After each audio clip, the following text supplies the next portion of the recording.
ओम शांति।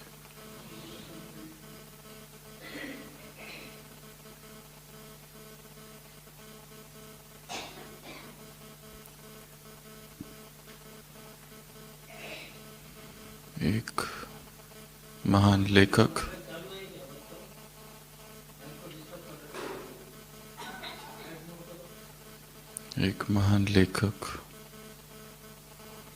और अमेरिका के बहुत बड़े चिंतक खलील जिब्रान ने एक बहुत सुंदर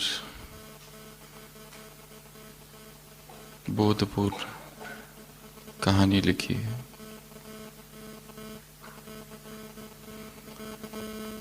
एक गरीब किसान या एक गांव का बहुत गरीब व्यक्ति एक छोटे से गांव से बड़ी जगह पर आता है।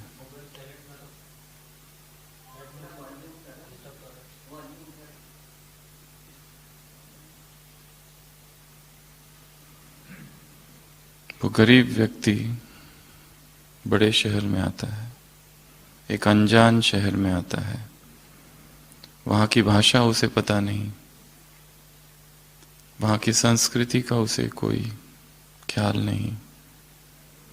ऐसा वो गरीब व्यक्ति छोटे गांव से बड़े शहर आता है और उसे एक होटल दिखता है। उसे ये पता नहीं कि ये क्या है, और वो उसके अंदर प्रवेश करता है। वो एक महल जैसा उसे लगता है कुछ है। वहाँ पर टेबल है, कुर्सियाँ है, लोग बैठे हुए हैं, खाना खा रहे हैं। उसने ये सब कभी देखा नहीं था, तो वो भी वहाँ जाकर बैठ जाता है। वेटर है जो यहाँ वहाँ घूम रहा है, उसके पास भी आता है और उससे कहता है क्या चाहिए। उस वेटर की भाषा उस व्यक्ति को समझ में नहीं आती। उसे लगता है वो वेटर उसकी महिमा कर रहा है।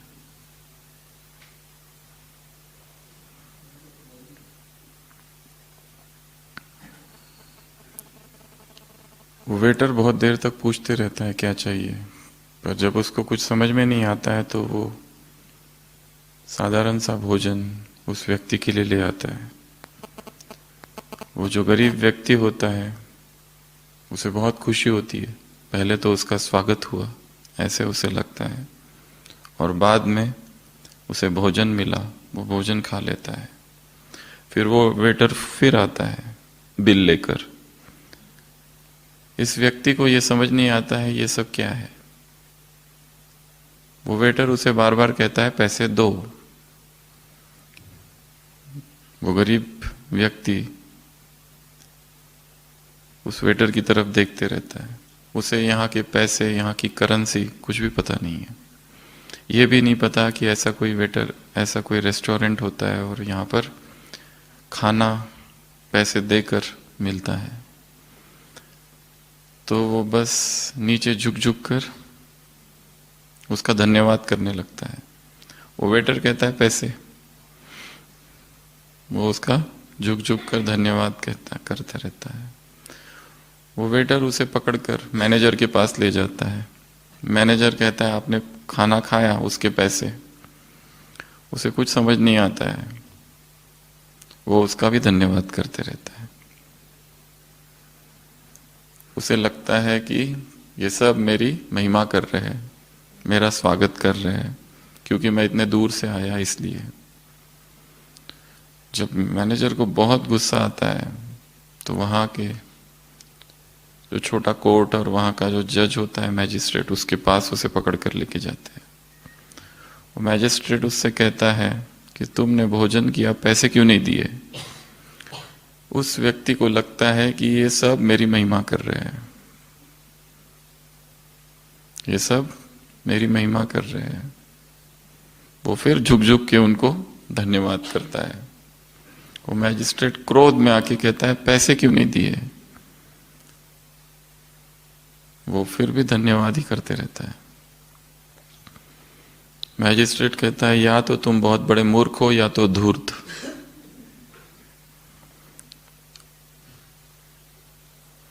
इसलिए उसको सजा सुनाई जाती है। एक गधे पर बिठाया जाता है और लिख दिया जाता है कि ये धूर्त है, मैं धूर्त हूं, और उसे घुमाया जाता है। वो व्यक्ति जब गधे पर बैठता है तो उसको वो सोचने लगता है गधे तो मुझे पहले से ही पसंद है। ये लोगों को कैसे पता चला कि मुझे गधे इतने पसंद है और मैं बचपन से ही गधे पर ही सवारी करता आया हूं अपने गांव में। मेरी कितनी महिमा कर रहे हैं ये लोग। खाना भी खिलाया, गधे पर भी बिठाया, और इतना जुलूस मेरे स्वागत में। पर उसे दुख इस बात का होता है कि स्वागत मेरा हो रहा है नए शहर में, हो रहा है नए लोगों के बीच हो रहा है। मेरी महिमा जब हो रही है तो मुझे जानने वाले लोग सामने रहने चाहिए, ताकि उस गांव में जाके खबर पहुंचे कि मेरा नए शहर में इतना स्वागत होता है। और वो बहुत खुश होता है। और अचानक उसकी नजर पड़ती है एक व्यक्ति पर जो उसी के गांव का होता है, जो उसकी भाषा जानने वाला होता है और यहां कई वर्ष पहले आ चुका होता है। और जैसे ही ये व्यक्ति, वो अजनबी, उसका परिचित पुराना देखता है और वो वहां की भाषा जानता है, वो सोचता है लोग अगर ये सुनेंगे कि मैं इसी के गांव का हूं तो ये भी समझेंगे कि मैं भी धूर्त हूं या मूर्ख हूं। तो वो चुपचाप वहां से निकलने लगता है।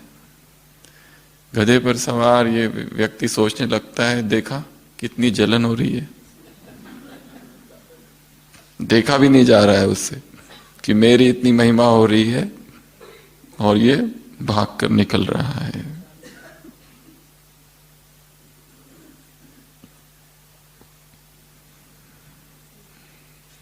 खलील गिब्रान ने अपनी किताब में लिखा कि लोग किस भ्रम में जीते हैं, हो क्या रहा है और समझते क्या है, हो क्या रहा है और महसूस क्या करते हैं।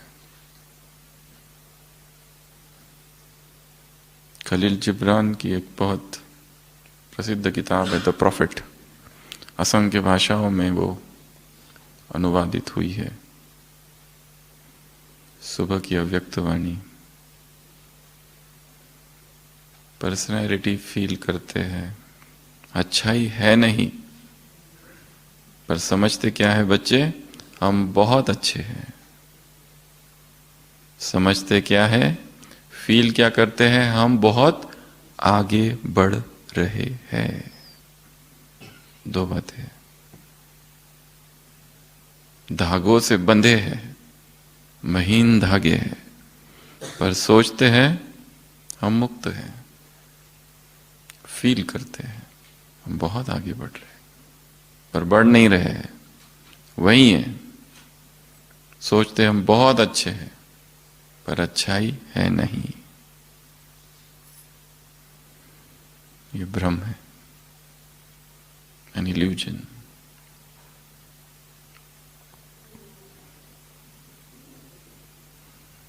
बाबा ने कहा एक चित्र दिखाते अज्ञान काल में, या अज्ञानियों का। कौन सा चित्र? रस्सियों से बंधा हुआ इंसान। कौन सी रस्सी है, कौन सी जंजीरें?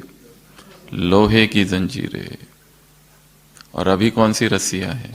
जंजीरें है, धागे है, महीन धागे, आकर्षण करने वाले धागे, अदृश्य धागे, सोने के धागे, वो भी बांधे रखते हैं।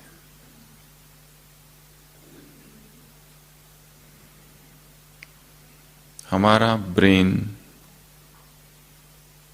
तीन चीजें पसंद करता है, तीन भाषा उसे समझ में आती है। सबसे पहली चित्रों की भाषा। शब्द उसे याद नहीं रहते, शब्द उसे समझ नहीं आते, टेक्स्ट उसे समझ नहीं आता है। क्या उसे समझ में आते हैं? चित्र समझ में आते हैं। चित्र दिखाते हैं। किससे बंधा हुआ व्यक्ति? सोने के जंजीरों से बंधा हुआ व्यक्ति। जो चीज हमने चित्रों के रूप में देखी है, बस वही हमें याद है। जो हमने पढ़ा है, सुना है, वो सब भूल जाता है। पर जिसका चित्र बना के रखा है, एक व्यक्ति है, बंधा हुआ है, वो हमें याद है। चित्रों की भाषा समझ आती है।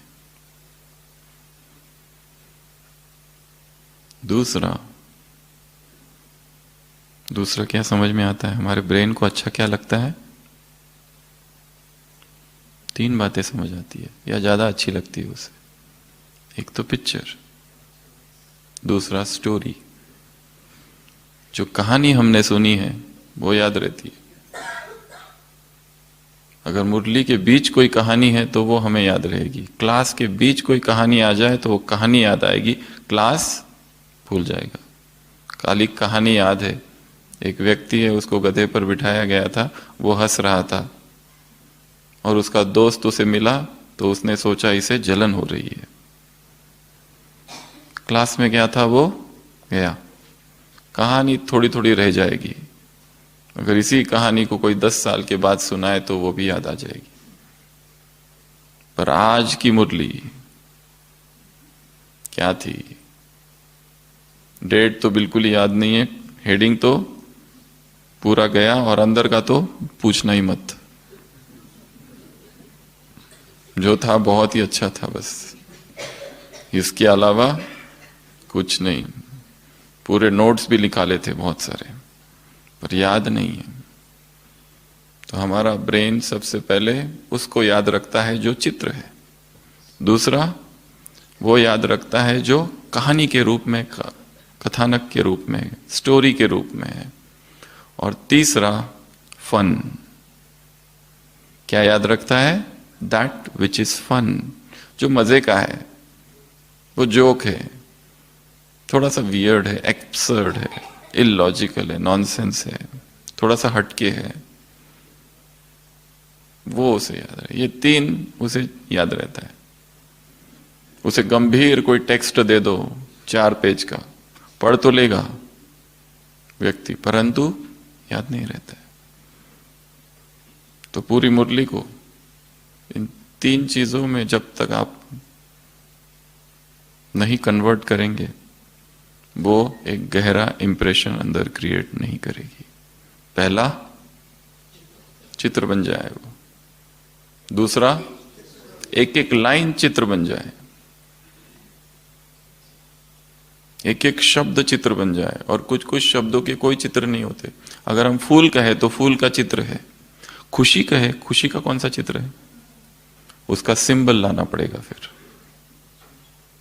मुस्कुराता हुआ बच्चा, एक कार्टून बड़ी सी स्माइल के साथ, या फिर एक फूल, वो हंस रहा है, उसकी आंखें हैं और वो हंस रहा है, वो याद रहेगा। तो चित्र, शब्दों को क्या कर देना है? शब्दों को नहीं देखना है, क्या देखना है? चित्रों को देखना है। दूसरा, स्टोरी बनानी है। और तीसरा, फन हो, वो उसमें एंजॉयमेंट हो कुछ। तो ये 3 चीजें हमारा ब्रेन, उसको पसंद है ये 3 चीजें। तो फिर से चलते हैं आज की मुरली की तरफ। तो क्या कहा बाबा ने? मुक्त। किससे मुक्त? धागों से मुक्त, महीन धागों से मुक्त, आकर्षण करने वाले धागों से मुक्त, सोने की जंजीरों से मुक्त। और चित्र बनाना है स्वयं का। कैसा? जंजीरों से बंधा हुआ। और खुद की जंजीरें हमसे ज्यादा और कोई नहीं जानता, हमारी अपनी जंजीरें कौन सी है। एक रफ डायग्राम बनाना है खुद ही का। मुझे सबसे ज्यादा बंधन किस चीज से है? कौन मुझे बांधे हुए है? मैं उड़ नहीं पा रहा हूं। और बंधन गुलामी है, अधीनता है, पैरासिटिक एग्जिस्टेंस। उसमें स्वयं की कोई स्वतंत्रता नहीं है, दूसरे हमें चला रहे हैं। तो पहली बात है जीवन मुक्त बनने की। उसी में बाबा ने जोड़ा बंधन मुक्त, जीवन मुक्त और बंधन मुक्त। इन दोनों के लिए इस संसार के दो स्थूल चीजों का उदाहरण दिया है। कौन कौन से? एक खाने की है और एक बैठने की चीज है। कौन सा? गुलाब जामुन। जब भी गुलाब जामुन को देखो आज के बाद, तो एक शब्द उसके साथ जोड़ देना, बंधन मुक्त। गुलाब जामुन अर्थात बंधन मुक्त, और कुर्सी अर्थात जीवन मुक्त। कुर्सी पर जब भी बैठो तो सोचो मैं कौन हूं? जीवन मुक्त। और गुलाब जामुन खाओ तो बंधन मुक्त। ये गुलाब जामुन खाओ, वो नहीं, ये वाला।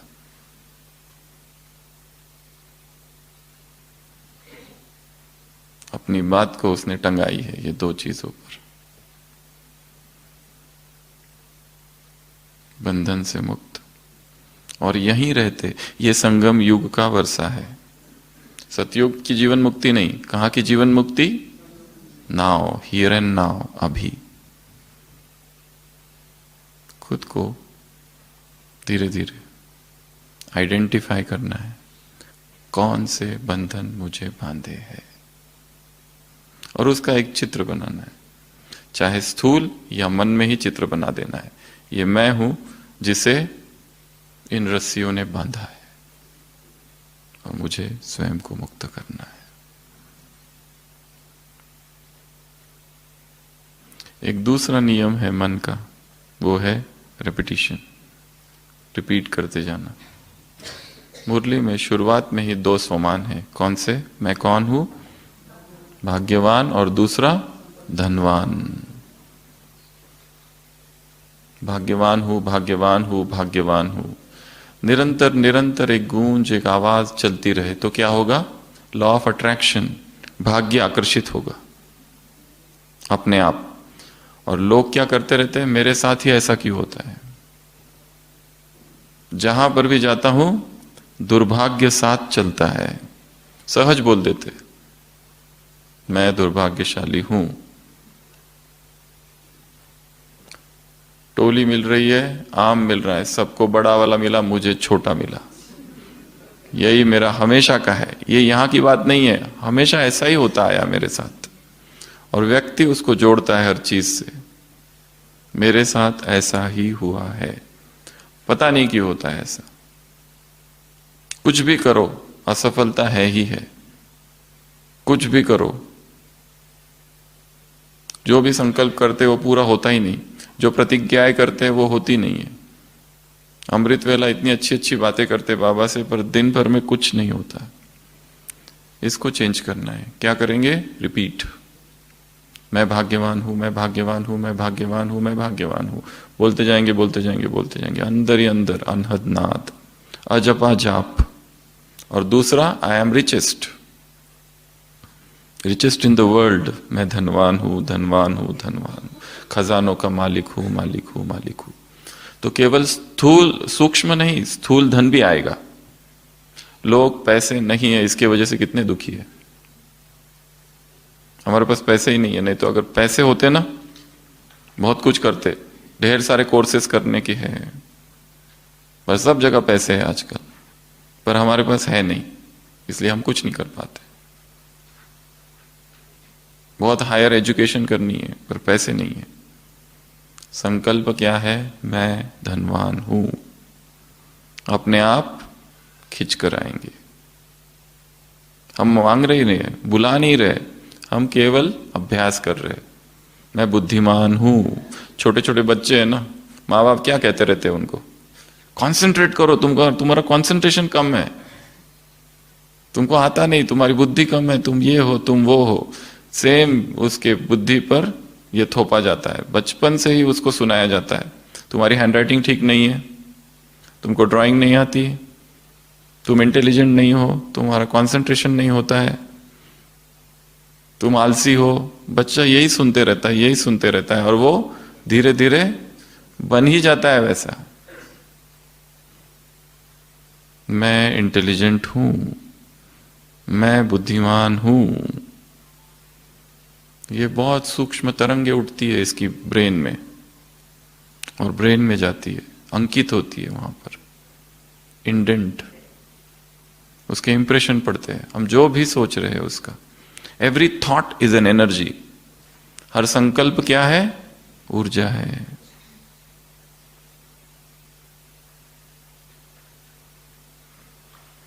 अभी बैठे बैठे ही जो विचार चल रहे वो भी ऊर्जा है। Positive negative, positive negative, positive negative चालू रहता है कुछ कुछ, तो चेंज करना है। पहला सोमान, मैं धनवान हूं, मैं धनवान हूं, मैं भाग्यवान हूं, मैं भाग्यवान हूं। कोई भी प्रोजेक्ट लूंगा, कवर कंप्लीट होगा, कोई भी कोर्स करूंगा, कोई भी एग्जाम दूंगा, कुछ भी करूंगा, नंबर 1 टॉपर, हाईएस्ट। जो भी संकल्प करेंगे वो पूर्ण होना ही है। भगवान के महावाक्य अपनी डायरी में नोट करके रखेंगे, इन्वर्टेड कॉमा, तुम में शक्ति है हर संकल्प को पूर्ण करने की। क्या कहा है बाबा ने? तुम में शक्ति है हर संकल्प को पूर्ण करने की। और संकल्प की शक्ति कैसे बढ़ती है? संकल्प लेने से। संकल्प लेने हैं तो क्या होगा? थॉट पावर बढ़ेगी, संकल्प की शक्ति बढ़ेगी। हमारा एक लौकिक मित्र था, उसकी माता जी जब भी तीर्थ स्थान पर जाती थी, हर साल एक तीर्थ स्थान पर, तो एक एक तीर्थ स्थान पर एक एक चीज छोड़ती थी और फिर कभी उसको टच नहीं करती। हरिद्वार गई, जिलेबी छोड़ दी, उसके बाद में कभी टच नहीं किया। फिर ऐसे संकल्प लेती थी वो, खाने की वस्तु है। संकल्प लेने से संकल्प शक्ति क्या होती है? बढ़ती है। छोटे छोटे संकल्प, स्मॉल रेजोल्यूशंस, और उसको रिवाइज करते रहना है, रिपीट करते रहना है। अजपा जाप, भीतर ही भीतर। मुख से बोलने का काम भी नहीं है वैसे तो, पर बोलेंगे तो हम सुनेंगे भी। तो पहला, धनवान, भाग्यवान। बाबा ने गीत गाया एक, कौन सा? वाह बच्चे वाह। उसका एक ही गीत है, हमारे असंख्य गीत है। उसका गीत एक तरफ रखो, हमारे हजारों गीत है, और रोज आ रहे हैं नए नए गीत, फिर भी उसका गीत सबसे पावरफुल है। क्यों?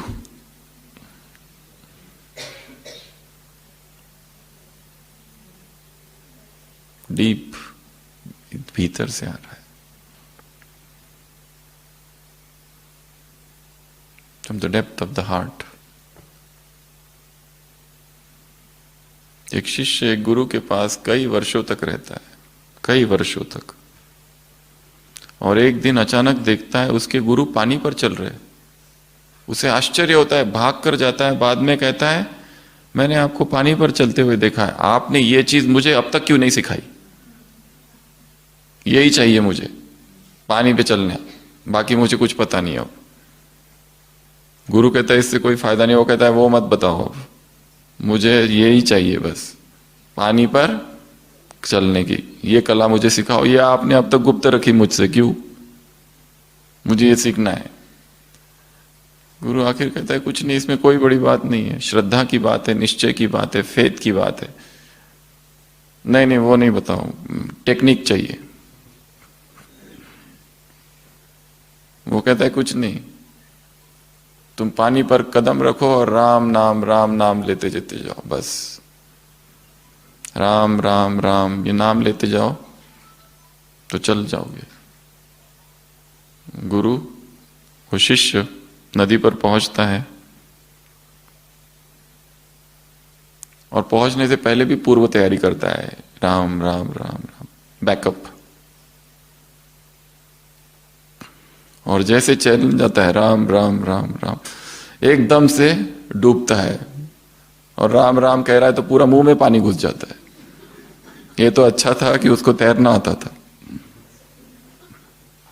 पूरे कपड़े खराब, भीग जाता है और भाग भाग के गुरु के पास आता है, टेक्निक फेल्ड। ये क्या बता दिया आपने? तो गया था, तुमने क्या किया? राम राम किया? वो कहता है हाँ। कितनी बार लिया राम का नाम? वो कहता है उतरने से पहले भी, पानी में उतरने से पहले भी कितनी बार लेता रहा, और चलते हुए भी नॉन स्टॉप राम राम राम राम राम राम राम। गुरु कहता है इतनी बार लेने की क्या जरूरत थी? एक ही बार काफी है बस। अगर निश्चय है, अगर श्रद्धा है, तो एक पुकार काफी है बस। पर वो पुकार कहां से आनी चाहिए? अंतस से, भीतर से, आर्त पुकार। ऐसी पुकार जो यहां से हम बाबा शब्द कहे तो ये मेडिटेशन हॉल की छत को चीरते हुए, वो आवाज पांचों तत्वों को चीरते हुए, सूक्ष्म वतन से निकलती हुई सीधा परम धाम की सभी आत्माओं को हटाते हुए बाबा का जो सिंहासन है सीधा वहां पहुंचे और वो सिंहासन डोलने लगे। ऐसी पुकार। और यहां पर दिन रात बाबा बाबा बाबा बाबा कहते रहते हैं, रोते भी रहते हैं, दुखी भी है। एक ही पुकार, पर कैसी? सच्ची, दिल की। ये दिल का सौदा है, मुख का सौदा नहीं। अव्यक्त महावाक्य है बाबा के। अजपा जाप। ये भी धनवान हूं कहने की बात नहीं है, परंतु भीतर से ही लगा कि मुझे कुछ भी नहीं चाहिए, मेरे पास सारा पैसा है। स्थूल बाबा ने क्या? कदम में पदम। तो इसका भी पिक्चर बनाना है। कैसे बनाएंगे पिक्चर? हर चीज हमें पिक्चर के रूप में याद रहती है। मैं चल रहा हूं और बैंक के अकाउंट में पैसे डिपॉजिट हो रहे हैं। ये पिक्चर कैसा है? एक कदम, आप उसको भी फिक्स कर लो, 100 रुपए, ठीक है। आज एक कदम चले मतलब 100 रुपए जमा। आजकल तो स्मार्ट वॉच है और मोबाइल में भी आता है स्टेप्स। 10,000 स्टेप्स आज लिए मतलब 10,000 उधर आज जमा हो गए। परंतु कौन से कदम? याद के कदम। परंतु फिर भी इसको पिक्चर बनाना है। या तो ये, या तो कदम चल रहे और जेब में पैसे, भारी हो रहा है जेब अपने आप, या फिर मैसेज आ रहा है अकाउंट क्रेडिटेड।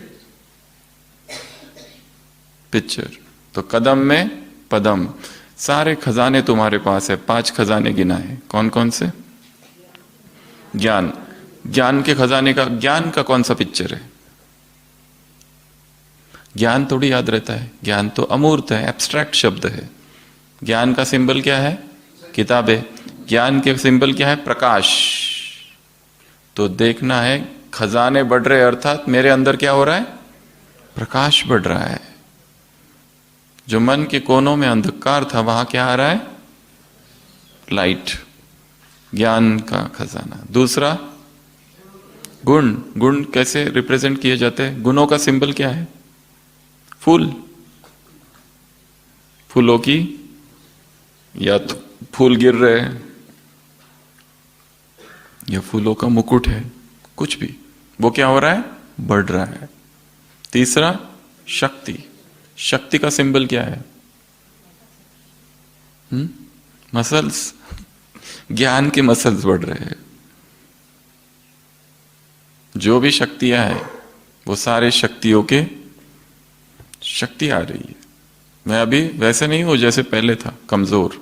अभी शक्तिशाली हूं, महाबली हूं, पावरफुल हूं। उसका भी एक पिक्चर, जिसको आप समझते हो ये व्यक्ति पावरफुल है, उसको आंखों के सामने लाओ। वो शक्ति का सिंबल है, चिन्ह है। मैं ऐसा बन रहा हूं। अगला खजाना खुशी। खुशी के लिए बाबा ने एक स्पेशल शब्द प्रयोग किया है। कौन सा? ये बाप का, मुरली की लास्ट लाइन, ये बाप का, अभी तो बोला शब्द, बोल भी दिया है, ये बाप का स्पेशल खजाना है। खुशी कभी नहीं छोड़नी है, सदा खुश। खुशी का क्या सिंबल बताया? आप अपना बताओ, सोच लो, छोटा बच्चा हंस रहा है, जब बहुत क्रोध आ जाए तो आंखें बंद कर छोटे बच्चे को हंसते हुए देखो, या किसी फूल को देखो, खुशी। और पांचवा खजाना दुआएं। दुआओं का सिंबल चिन्ह चाहिए, बिना चिन्ह के याद नहीं रहेगा। सब आत्माएं क्या कर रही है? मेरे सर पर हाथ रख रही है और क्या कर रही है? मुझे दुआएं दे रही है। ये कितना अच्छा चित्र है। मैं बीच में हूं और सारे मिलके मैं कर रहे हैं, मैं रखूंगा, मैं रखूंगा, सब दुआएं दे रही है। एक पिक्चर गोल और बीच में मैं। दुआओं का खजाना, खुशी का खजाना, ज्ञान का खजाना, शक्तियों का खजाना, गुणों का खजाना, 5 खजाने। ये 5 मेरे साथ चल रहे। जहां मैं हूं वहां आत्माओं की दुआएं मेरे साथ है। मेरा अकल्याण हो नहीं सकता। असंख्य आत्माओं को सुख दिया है, असंख्य आत्माओं के पुरुषार्थ में उन्नति कराई है, असंख्य आत्माओं को शारीरिक सुख दिया है, मानसिक सुख दिया है, बीमारियों में उनकी मदद की है, सेवा की है, स्थूल सेवा, सूक्ष्म सेवा, कोर्स कराना, कुछ भी, सेंटर तक का मार्ग दिखाया है। जो गिर गए थे, पुरुषार्थहीन हो गए थे, उनको फिर से ऊंचा खड़ा कर दिया। जो कि विकारों में गिर गए थे, उनके जीवन में फिर से ब्रह्मचर्य लाया। कितनी बड़ी सेवा है। जो बंधनों में थे, अंधकार में थे, 10 प्रकार के बंधन हैं, उसकी हम चर्चा करेंगे। तो धनवान हो, रिपीट करते रहो। भाग्यवान हो, रिपीट करते रहो। 5 खजाने, अलग अलग रूपों से इन 5 खजानों का चित्र बनाना है। हमारे बुद्धि को क्या याद रहता है? चित्र, कहानी और फन। तो कहानी कैसी हो? फनी हो। सब ही आशीर्वाद दे रहे हैं मुझे। कितना अच्छा चित्र है। फूल ही फूल गिर रहे हैं ऊपर से, और बैंक अकाउंट अब फिगर 2 फिगर से 3 फिगर, 3 से 4, 4 से 5 होते जा रहा है रोज। खजाने, ट्रेजर्स, करेंसी, नोट्स, शब्द बदलने हैं। फिर बाबा ने क्या कहा? क्लैपिंग, एक हाथ की ताली बजाओ। बोला ना, गीत सुनाया एक, और उसमें भी हमने कहा एक ही बार, बाबा का एक ही गीत, हमारे इतने गीत, और फिर हाथ की ताली। आवाज उसे बहुत पसंद नहीं है। क्यों? क्योंकि वो खुद कहां रहता है? आवाज से परे।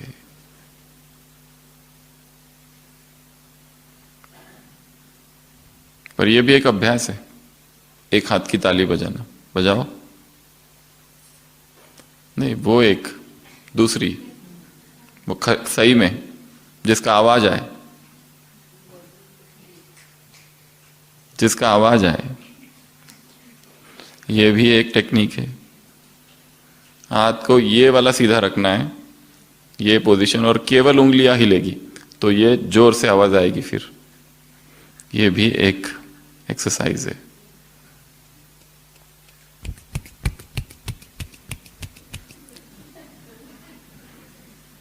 एक हाथ की ताली, ये स्ट्रेट रहना चाहिए, केवल ये इसके ऊपर लगेगा और ये पूरा हिले।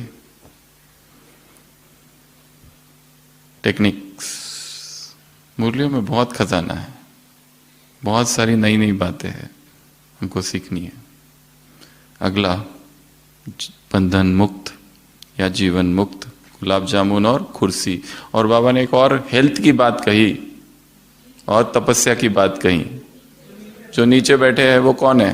हेल्दी और तपस्वी।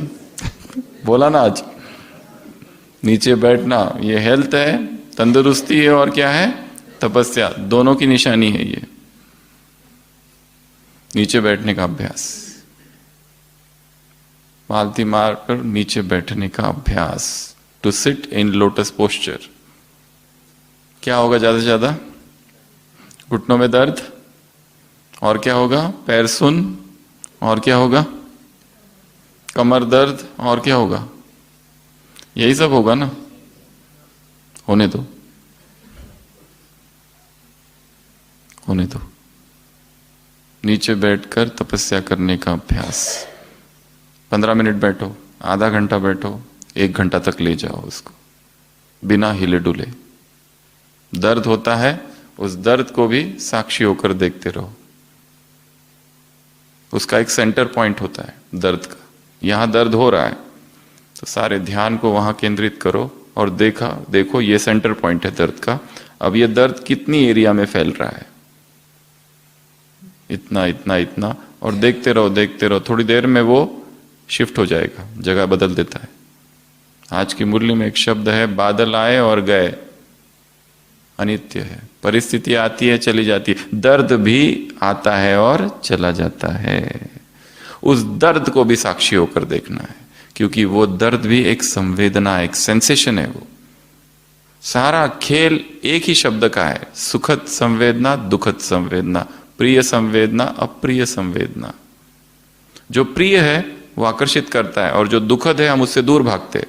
गुलाब जामुन खाने में क्या होता है, एक संवेदना उत्पन्न होती है, सुख वाली, इसलिए खाते हैं। भूख है इसलिए नहीं, भूख का कोई संबंध नहीं है। सुखद संवेदना, किसी को स्पर्श किया, सुखद संवेदना, कान में शब्द सुनाई आए, कोई गीत बहुत अच्छा, सुखद है। स्पर्श, शब्द, रूप, गंध, किसी का रूप देखा, आकर्षित करता है, संवेदना उत्पन्न होती है। काम विकार क्या है, खेल सारा संवेदनाओं का है, सुखद संवेदना, इसलिए सारा संसार उसमें डूबा हुआ है। कोई सुई चुभाता है तो क्या होता है, दुख, नहीं, इंजेक्शन नहीं चाहिए। क्यों? क्योंकि उसमें दुख होता है। हमारे मन का स्वभाव ये बन गया है कि दुख से दूर भागो और सुख चाहिए। अब उसको ऐसे स्थित कर दो कि सुख और दुख दोनों ही थोड़े पल के लिए ही है, आया और गया, आया और गया। इसीलिए नीचे बैठकर यहां जो दर्द होता है, शुरुआत यहां से करनी है इस बात की। अभी बैठे हैं ना, नीचे दर्द हो रहा है ना घुटनों में, उस घुटने के दर्द को भी देखते रहना, तब तक जब तक देख सके। जब असहनीय हो जाए तो फिर उठ जाओ या खोल दो पैरों को। बट ये एक प्रैक्टिस है और बहुत पावरफुल प्रैक्टिस है। इसको देखते रहना साक्षी भाव से। ये साक्षी स्थिति का अभ्यास ही यहां से चालू होता है।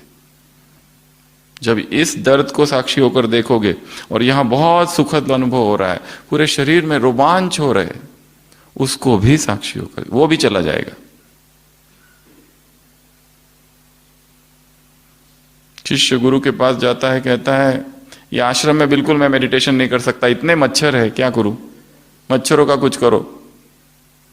गुरु कहता है कुछ नहीं करो, मच्छर आएंगे जाएंगे, उनको साक्षी होकर देखते रहो, तुम मेडिटेट करते रहो। कुछ दिनों के बाद वो जाता है, कहते हैं अभी बहुत अच्छा मेडिटेशन हो रहा है मेरा। वो कहता है ये भी अनित्य है, ये भी गुजर जाएगा। वो भी अनित्य था तो ये भी अनित्य है। अच्छा नहीं था वो भी, और अच्छा है ये भी, वो दोनों चले जाएंगे। तुम केवल देखते रहो, तटस्थ। तटस्थ अर्थात तट के पास बैठकर देखना। आज की मुरली में साक्षी शब्द आया है, कहां पर? विदेही। पूरा अभ्यास, सारी प्रैक्टिस ही इस बात की है। 2 ही अभ्यास है आज की पूरी मुरली में। पहला अभ्यास है बंधन मुक्त बनना, जीवन मुक्त बनना, और दूसरा प्रैक्टिस कौन सी है? विदेही। बस इसी की प्रैक्टिस करो। इसके लिए बाबा ने क्या कहा है?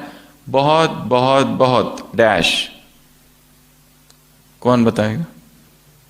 बहुत बहुत बहुत चाहिए डैश, अभ्यास नहीं, बहुत बहुत बहुत। Attention, attention please. एक जगह ये भी कहा ना, अटेंशन प्लीज, और बहुत बहुत बहुत अटेंशन। किस बात का?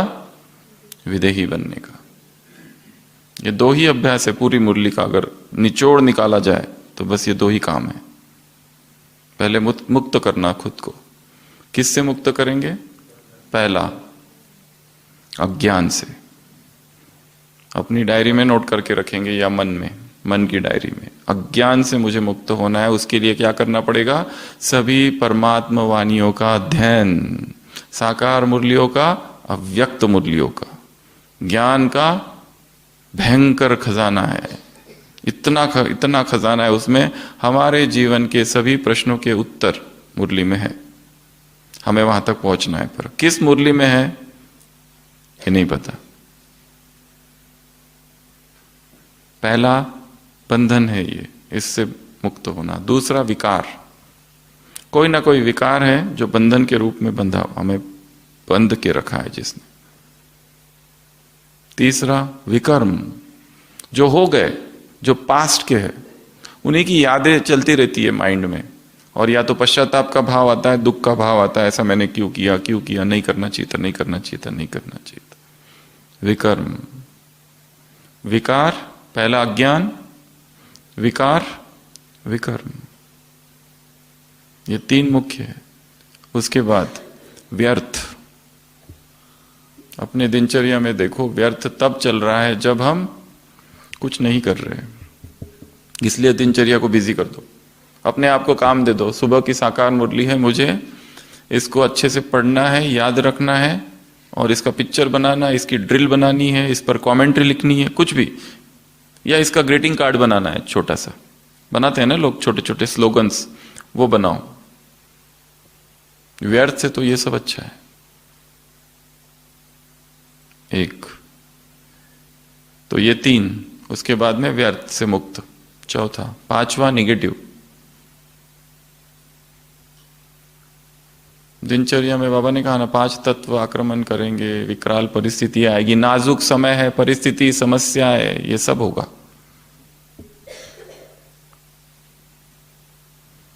अगला उदासी, उदास लगता है, अकेलापन लगता है, मेरा कोई भी नहीं है, बहुत दुखी दुखी रहते हैं अंदर से।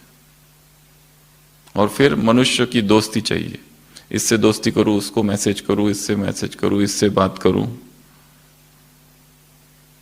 कोई आके यहां हाथ रख दे तो बहुत अच्छा लगता है। हमें लग रहा है हमें बुखार है, और कोई कहता है हाँ है, बुखार है नहीं, पर बुखार तो रहता है, पर उसमें नहीं दिखाता आपके रिपोर्ट सारे नॉर्मल, पर हमें बुखार तो 10 साल से चल रहा है, पर रिपोर्ट में कहीं नहीं आता है ठंडा बुखार, ऐसा बोलते हैं लोग।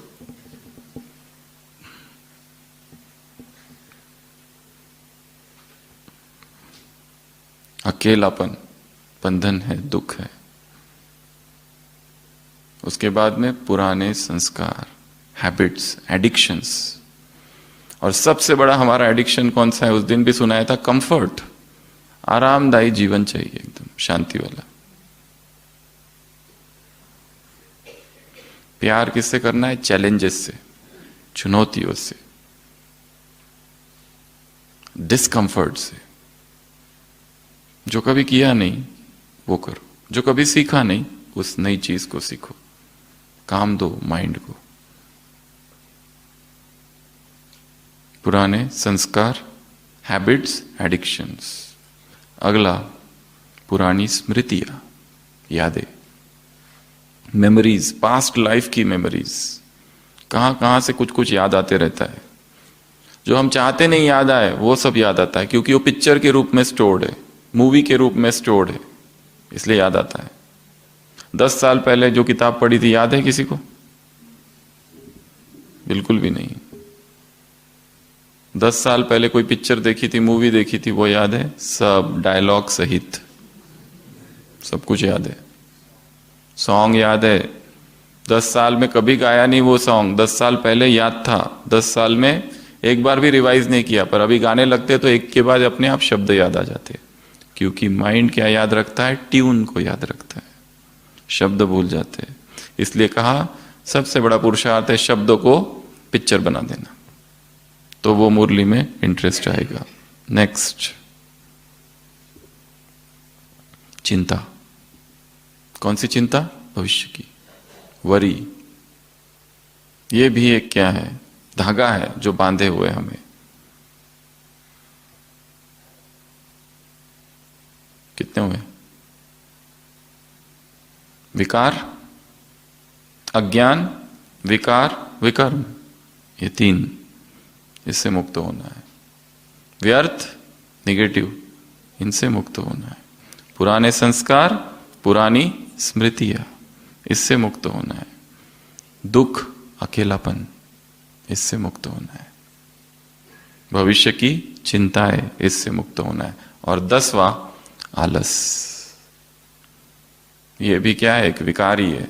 आज नहीं कल करेंगे, आज की मुरली छोड़ो, अभी कल वाली जो आएगी ना उस पर काम करेंगे थोड़ा अच्छे से, अभी और आज करना है। इसके लिए लिखने का काम चालू करो, डायरी बनाओ और उसमें पॉइंट्स लिखो, अलग अलग रीति से रंग भरे पॉइंट्स। चित्र बनाओ, पॉइंट्स लिखो, चित्र बनाओ, पॉइंट्स लिखो। और फिर जब योग में बैठो तो कमेंट्री बनाओ, एक अपनी खुद की। उधार की कमेंट्रियां बहुत ले ली, इधर लगा के सुनते रहते ना। अपने ही गीत बनाओ, अपनी ही कमेंट्री बनाओ।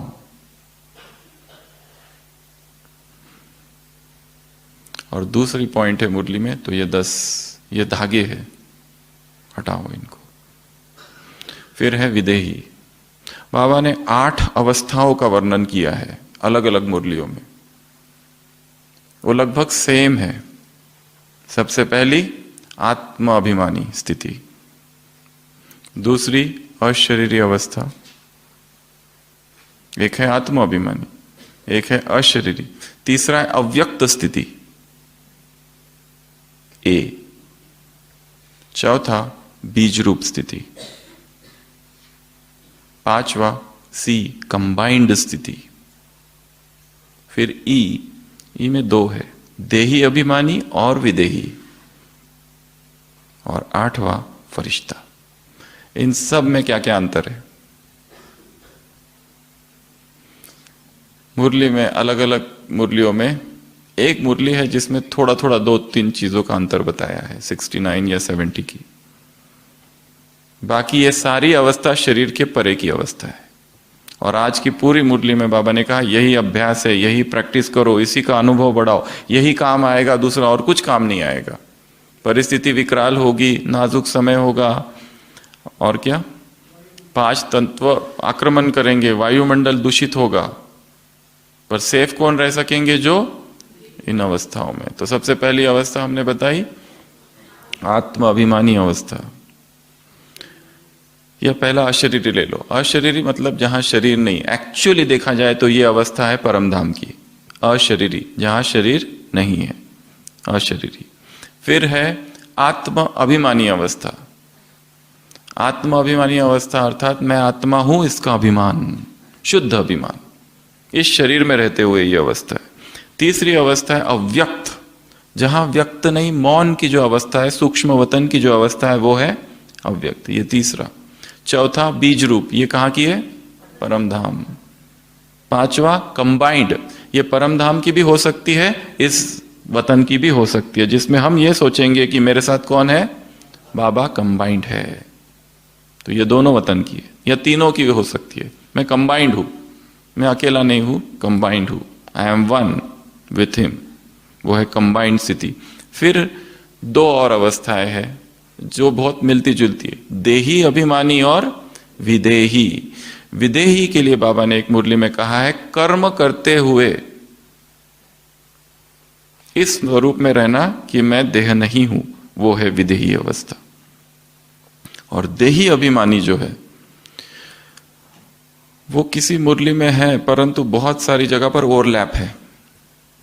देही अभिमानी थोड़ा बहुत वैसा ही है वो, कि कर्म करते हुए समान का अभ्यास, देही अभिमान। और लास्ट बताया फरिश्ता। फरिश्ता अर्थात मेरा शरीर किसका बना है? लाइट का। तो कितनी हो गई ये? 8। अगर किसी को इसका डिटेल किसी मुरली में मिलता है तो लिख के रखना है, अलग से 8 लिख के रखो, और एक एक पॉइंट अगर मुरली में मिलता है तो उसमें डालते जाओ, क्योंकि कहीं एक मुरली में ये 8 अवस्थाओं का वर्णन नहीं है, और ये सभी ओवरलैपिंग है। कभी विदेही भी कहते हैं बाबा, कभी देही कहते हैं, अलग अलग अवस्थाओं को एक, कभी अव्यक्त भी कहते हैं, पर अगर शब्दों के रूप से देखें तो थोड़ा थोड़ा अंतर है। तो सबसे बड़ी प्रैक्टिस ये है। तो इसको हम अलग अलग रूप से लिख सकते। कभी ये सोचो मैं फरिश्ता हूं अर्थात लाइट का शरीर है, अशरीरी हूं, परमधाम में हूं, बीज रूप हूं, बीज, परमधाम में बिंदु, कंबाइंड हूं, कभी कंबाइंड, कभी बीज रूप, कभी फरिश्ता, कभी अव्यक्त। अव्यक्त अर्थात मौन में हूं, व्यक्त भाव में नहीं हूं, ज्यादा हलचल नहीं हो रही है, अव्यक्त हूं। और फिर कभी अशरीरी हूं, परम धाम में आत्म अभिमानी हूं। सोमान का अभ्यास चल रहा है इसी शरीर में, आत्म अभिमान।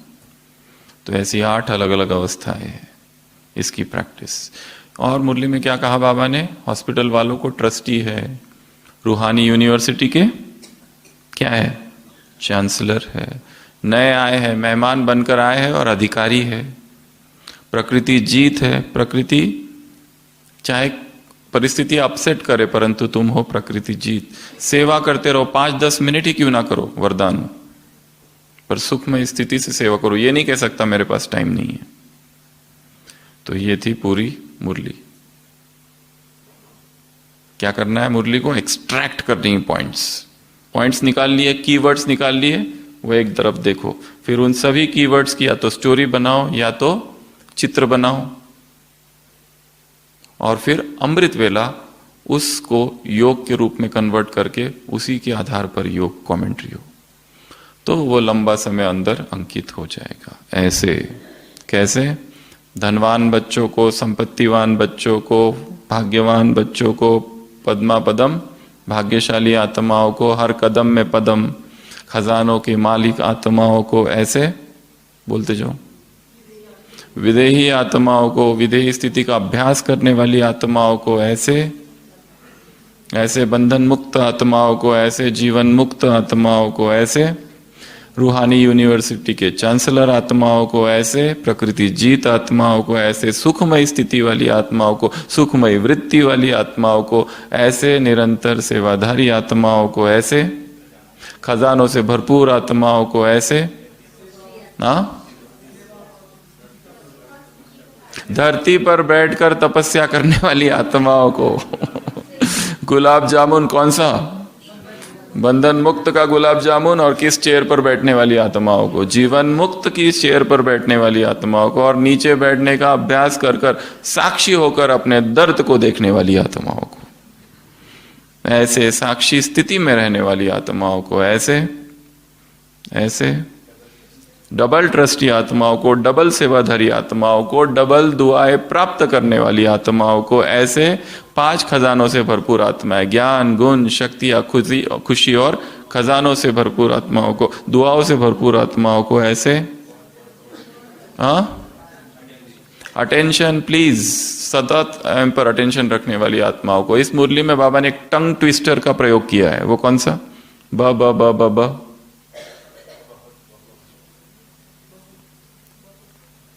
बहुत नहीं है, च च, कौन सा है वो? बार बार आया है, 4 बार एक ही लाइन में। होमवर्क,